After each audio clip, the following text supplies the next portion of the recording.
ফসল উৎপাদনের একটি পরিবেশ বান্ধব এবং অর্থনৈতিকভাবে লাভজনক পদ্ধতি জৈব কৃষি। দেশের জাতীয় চাহিদায় জৈব খাদ্য বা অর্গানিক ফুডের কদর ক্রমাগত বৃদ্ধি পাচ্ছে। জৈব সার প্রয়োগের মাধ্যমে কৃষক তার উৎপাদন খরচ 25 থেকে 30% কমিয়ে আনতে পারে। তাই আমাদের দেশের অনেক কৃষক এবং নীতি নির্ধারকগণ জৈব কৃষি চর্চায় আগ্রহী।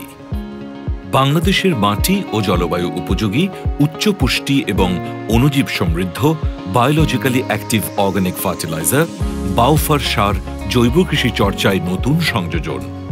বাংলাদেশ কৃষি গবেষণা ইনস্টিটিউটের বিজ্ঞানীরা বায়োফার সার উদ্ভাবন করেছেন। এ সার উৎপাদনে 18 ধরনের কাঁচামাল প্রয়োজন হয়, যেমন গোবর, মুরগির বিষ্ঠা, খৈল, কুড়া, ছাই, মাছের অবশিষ্টাংশ, হাড়ের গুঁড়া, দই, চিটাগুড়, ডিম, কৃষি জমির মাটি এবং বিশেষ অনুপুষ্টি উপকরণ যেমন চুন, তুতে, মেকসালফ, boric acid, potassium sulphate, zinc sulphate এবং ম্যাঙ্গানিজ সালফেট। এর প্রতিটি উপকরণই কিন্তু আপনাদের সহজলভ্য। কারণটা হলো যে এর বেশিরভাগই কিন্তু আমাদের গৃহস্থ বাড়িতে পাওয়া যায়, আর যে সমস্ত উপকরণগুলো পাওয়া যায় না সেগুলো বাজার থেকে যে কোনো কৃষি উপকরণ বিক্রি করে দোকান থেকে আপনারা সংগ্রহ করতে পারেন। যদি না পাওয়া যায় সেই ক্ষেত্রে সালফার বাজারে এখন ব্যান্ড, তাহলে সালফারের বিকল্প কি হতে পারে? 1 টন উৎপাদন করার জন্য 1টা কি 2টা ডিম দিলে যথেষ্ট সালফারের উপকরণ পেয়ে যাবে। ক্যারাম বোর্ডের জন্য যে বরিক পাওয়া যায় সেটাই কিন্তু সবচেয়ে ভালো। আমাদের এটার জন্য লাগবে আধা কেজি দই। মূল সার বায়োফার তৈরি করার আগে আমাদের কিছু কাজ করে নিতে হবে। চিটাগুড় এবং দই এবং বিভিন্ন অনুপুষ্টি যেমন boric acid, calcium sulphate, copper sulphate এবং ম্যাগনেসিয়াম সালফেট যে উপকরণগুলো আছে, তার সাথে চুন, তুতে, এগুলো সবগুলো একত্রে গুলিয়ে রাখতে হবে 3 থেকে 4 দিন।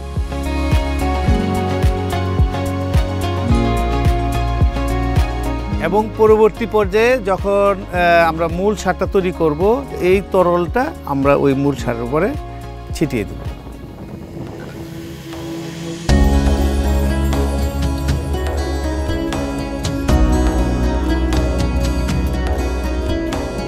মূল সার তৈরি করার জন্য বেশি পরিমাণ লাগে গোবর সার, প্রায় 500 কেজি 1 টন উৎপাদন করতে। কুড়া লাগে প্রায় 100 কেজি, মুরগির বিষ্ঠা লাগে প্রায় 300 কেজি, খৈল প্রায় 40 থেকে 50 কেজি, হাড়ের গুঁড়া 10 কেজি এবং ছাই। কৃষি জমির কিছু মাটি লাগবে। কৃষি জমির মাটি এই জন্যই লাগবে যে মাটিতে আমরা প্রয়োগ করব সেই মাটির যে অণুজীবটা আছে সেই অণুজীবটা আমরা সেখানে দিয়ে দিতে চাই। এইভাবে ঠিক 1000 কেজির পরিমাণ একত্রিত করতে হবে। বায়োফার তৈরি করার জন্য আমরা স্তর ভিত্তিক উপকরণগুলো সাজাবো। প্রথম স্তরে আমাদের থাকবে হলো গোবর, দ্বিতীয় স্তরে থাকবে হলো মুরগির বিষ্ঠা, তৃতীয় স্তরে হাড়ের গুঁড়া,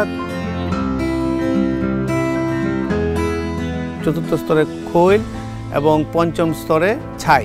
এবং সাথে সাথে মাছের যে আমরা বলতেছিলাম মাছের অবশিষ্টাংশ কিন্তু এই স্তরে দিয়ে দিতে হবে।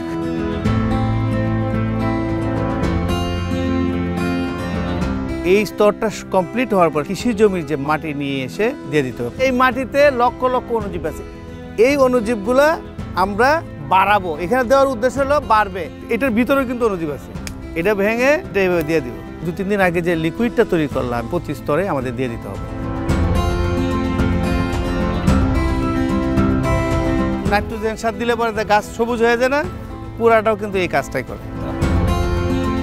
হ্যাঁ, এগুলো সব মাটি দেন, আপনারা ঘুরে ঘুরে মাটিগুলো দেন। প্রতিটি স্তরে সবসময় চেষ্টা করব সবুজ উপকরণ দেওয়া, বিশেষ করে তুপাপানা। এখানে প্রচুর পরিমাণ নাইট্রোজেন আছে। সবজির যে অবশিষ্টাংশ সেটাও কিন্তু আমরা এখানে প্রয়োগ করে এই পুষ্টিমূল্য কিন্তু বাড়াতে পারি। এটা কি ছাই, ফসফেট সার দেন, এটা দিয়ে দেন।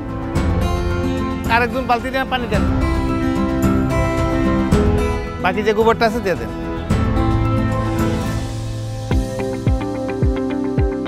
তাহলে আমরা এখন একটু ছড়াই দিই। এটা হলো ম্যাগনেসিয়াম সালফেট। হাড়ের গুঁড়োটা ওটার উপর দিয়ে এমনভাবে দিয়ে দেন যে একটা ঢাইকা যায় যাতে। আমরা এইভাবে 3 কি 4টে স্তরে আমাদের যে যতগুলো উপকরণ আছে আমরা সাজানোর পর আবার আমরা সেখানে সর্বশেষ যে লিকুইডটা থাকবে সেটা দিয়ে দিব। স্তরটা সম্পন্ন হওয়ার পর আমরা কুদাল দিয়ে অথবা বেলচা দিয়ে সেই যে উপকরণগুলোকে উলটপালট করে দেব। নর্মাল পানি একটু দিতে হবে, নর্মাল পানি। আমাদের যে জৈব সার যেটা উৎপাদন করলাম সেটা যে 1 টন হয়েছে সেটা কীভাবে বুঝবো? 1 মিটার দৈর্ঘ্য, 1 মিটার প্রস্থ, 1 মিটার উচ্চতার একটা স্তূপ, অবশ্যই 483 কেজির মতো জৈব সার উৎপাদন হয়। যদি হয় এরকম 2টা স্তর, যদি 2টা কি 2.5টা স্তর করেন তাহলে 1 টন পরিমাণ উৎপাদন হয়ে যাবে। এমনভাবে স্তূপটা করব যাতে করে ইলিশ মাছের পেটের মতো হয় স্তরটা। পানি যদি বেশি দেন আপনারা তাহলে হবে কি, দেখবেন বিকালে এসে দেখবেন রস ধুয়ে চলে যেতেছে। তার মানে আপনার যে কাজটা যেটা করলেন এটা হইল না। আবার কম দিলে দেখবেন যে শুকায় গেছে খুব দ্রুত, কম্পোস্ট হবে না। ছেড়ে দেবেন ছুটে গেছে। আর যদি একটা টাইট হয়ে থাকে তাহলে বুঝতে হবে যে এটা হয় নাই। 3 দিন পরেই এসে দেখবেন যে গরম ধোঁয়া উঠতেছে, তার মানে খাবার ভাঙা শুরু হয়েছে। এবং খাবার যখন ভাঙা শুরু হবে আস্তে আস্তে ম্যাচুরিটি দেবে, অণুজীব বাড়বে এবং তাপমাত্রা একসাথে যখন জমা হবে তাপ বাড়তে থাকবে। একটা পর্যায়ে 60 ডিগ্রি 70 ডিগ্রি তাপমাত্রা উঠে যায়, ওইটা যাতে তখন সরাই দিতে হবে। সাথে সাথে সরাই দিলে পরে তাপটা গেল গা, আধা ঘন্টা রেখে দিয়ে আবার হিপ করে রেখে দেবে। এরপরে আবার 2 দিন পর করতে হবে। এইভাবে 2 দিন করতে হবে, কমপক্ষে 5 থেকে 6 বার। 18 থেকে 22 দিন পর্যন্ত আপনি দেখবেন যে তাপ একটা মোটামুটি একই লেভেল আছে। এরপরে আস্তে আস্তে তাপ কমা শুরু হয়েছে, হয়ে দেখবে যে 45 থেকে 50 দিনের ভিতরে স্বাভাবিক তাপমাত্রার মতো হয়ে গেছে, আর কোনো গন্ধও নেই। তার মানে আমার কম্পোস্ট যেটা আমরা করলাম সারটা বাউফার কিন্তু ম্যাচিউর হয়ে গেছে। পলিথিনটা রাখা যাবে না। কেন রাখা যাবে না? পলিথিনের মধ্যে মাইক্রো পার্টিকেল আছে এক, আর পলিথিন তো ওই দেখে অক্সিজেন আসতে দেয় না। আমার এখানে কিন্তু অক্সিজেন লাগবে। কোনো গৃহস্থে যদি 4টি গরু থাকে এবং কিছু যদি হাঁস মুরগি থাকে বাড়িতে, তার যে অবশিষ্টাংশ গোবর হয় কিংবা এই মুরগির বিষটা হয় সেগুলো থেকে জৈব সার উৎপাদন করি, তাহলে আমরা হিসাব করে দেখেছি 1 হেক্টর জমি চাষের জন্য কোনো ধরনের রাসায়নিক সার প্রয়োজন হবে না।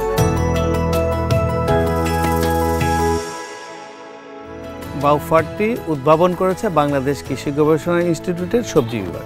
অ্যাকশন-এইড বাংলাদেশের সহযোগিতায় আমরা সাতক্ষীরা এই অঞ্চলে এসে এখানকার নারীদের মধ্যে আমরা সেটা গ্রুপ ভিত্তিক শিখিয়ে দিয়েছি, এতে করে যাতে পরবর্তী পর্যায়ে তারা তাদের যে কমিউনিটি আছে কমিউনিটিতে ছড়া দিতে পারে এবং আগামী দিনে এই অঞ্চলের খাদ্য এবং পুষ্টি নির্ভরতা সচল রাখতে পারে।